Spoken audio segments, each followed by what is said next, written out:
Hello, everyone. Since my camera still isn't very good, the one that I'm using, I'm just going to be showing pictures of what I'm talking about today instead of showing live shots of me. I want to start off this video before I get to the news stories today. I want to just talk about the fact that today is the 2-year anniversary of when I traveled to Ukraine from Krakow. I went on Sunday, June 25th, 2023. I took a bus from Krakow, crossed the Ukrainian border, and went to Lviv and stayed there for 3 days. And it was a pretty interesting experience. So anyway, let's get on with our news stories today. So the first one I want to talk about is a news story. This is from the information portal of the Kharkiv Human Rights Protection Group, or also known as the KHPG for short. Um, they report that Russia has increased its attacks on Ukrainian churches this year, particularly in the unoccupied parts of Ukraine's Donetsk region. And some of these churches are located far from the front lines, which indicates that the Russians are targeting these religious sites on purpose. And it's another move to try to erase Ukraine's cultural and religious heritage and just overall Ukrainian identity. Some of the particular churches to be attacked, the Church of St. Ambrose of Optina, which is overseen by the Ukrainian Orthodox Church, or the UOC. It's situated more than 20 kilometers, which is equivalent to almost 12 and a half miles from the front. But the Russians still attacked the church with drones in the early morning of May 6th. And you can see in this picture some of the damage to the building. And during the attack, there were no parishioners inside the church, but there was a priest and a facilities manager inside, and fortunately they were not harmed by the attack. So no one was injured or died from it, so they were very fortunate in that way. And another church is the St. Macarius Church, which has stood for more than a century in Touretsk, and it even survived communism and World War II, but it was destroyed and it's been left in ruins now, as you can see in this picture, by the Russian invaders earlier this spring.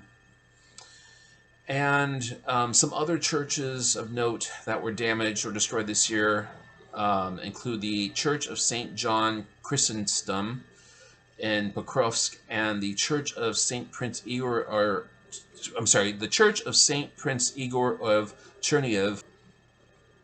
So, under international law, this is all a war crime. It's a war crime to attack religious centers, including churches and other religious sites.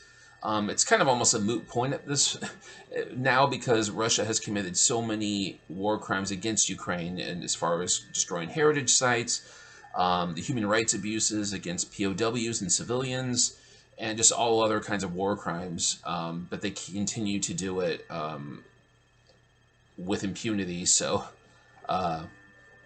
unfortunately, I mean, hopefully the people who are behind these crimes, the invaders, will be brought to justice someday. So the next story I want to talk about is the Russian occupiers in the Kherson region, the occupied areas of the Kherson region in Ukraine. They are extorting money from some of the businesses. This is particularly happening in the Kakhovka district in southern Ukraine. And as the Atesh Ukrainian partisan group describes it in Telegram, it's basically like a mafia shakedown. It's very like mob like. What they're doing is these occupiers are going to the businesses, and they're requiring the businesses to pay money into a special fund, some sort of special fund that was set up. And those businesses that refuse to pay are at risk of having their properties nationalized, which means that the Russian occupiers will take over the ownership of the properties and can do whatever they want with them, including sell them or order the business owners to leave, to cease operation. I mean, whatever. I mean, it would be under control of the state rather than private ownership. And an official named Vardan Alaverdian oversees much of this scam, and he's also known to have confiscated and sold some of the residents' belongings in the Kakhovka district. So a lot of corruption going on there. And then another story I'll talk about is from the New Voice of Ukraine. There's a Ukrainian woman who refused to work for the Russian occupiers. She was killed in a Russian attack. This actually happened on July 2nd of last year, but they're now just profiling her story. But she was a 53-year-old woman named Tatiana Dmitrenko, and she was working at a pretrial detention center in the city of Kherson before the Russian invasion and the subsequent occupation of the city.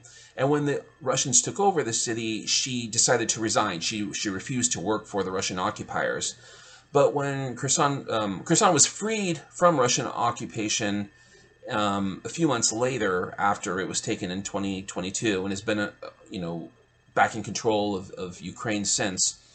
But she decided to take a job at the correction center again. She was rehired in the spring of 2023, and the story, and I'll provide a link to it below, but they kind of profile her life, and seems like a really remarkable woman. It's really a tragedy, really a loss. I mean, loss of any human life is a tragedy, but this woman seemed like a very remarkable person, and she definitely deserves to be honored, and I'm glad that they did this profile of her. So moving on to the next story. This is from the Russian publication Kommersant, and Russia's Ministry of Education has drafted amendments to the federal education programs to eliminate the Ukrainian language from schools in Ukraine's Russian-occupied territories, particularly in the Kherson and Zaporizhia regions. And this change could take effect as soon as September of this year. The Russian occupiers have already been implementing their plans to eliminate the Ukrainian language from schools in Crimea and then the occupied parts of Donetsk and Luhansk regions. They've already largely eliminated Ukrainian from most of the schools in those areas. And this is also another example of a war crime. This is an illegal action, and it's an example of how Russia is continuing to commit cultural genocide in Ukraine by eliminating Ukrainian identity in the occupied territories that rightfully belong to Ukraine, but Russia is currently occupying. And the final story I'll cover today is the Netherlands has pledged to supply, or they've pledged to fund the production of 600,000 drones for Ukraine to use in their war efforts against Russia. This was announced by the Ministry of Defense of Ukraine, and it's part of the Drone Line initiative. And this was announced during a meeting between Rostam Umerov, a Ukrainian representative, and Ruben Brekelmans, who is a Dutch representative. And the drone production, this new initiative to produce drones for Ukraine, will be part of a new aid package that the Netherlands is providing to Ukraine, worth a total of 675 million euros, which is roughly equivalent. It's equivalent to just over 786 million US dollars. So that will definitely help Ukraine in its war efforts. But anyway, that's all I wanted to talk about today. If you like my videos, want to see more, please be sure to like and subscribe, and I will catch you all next time. Take care. Bye.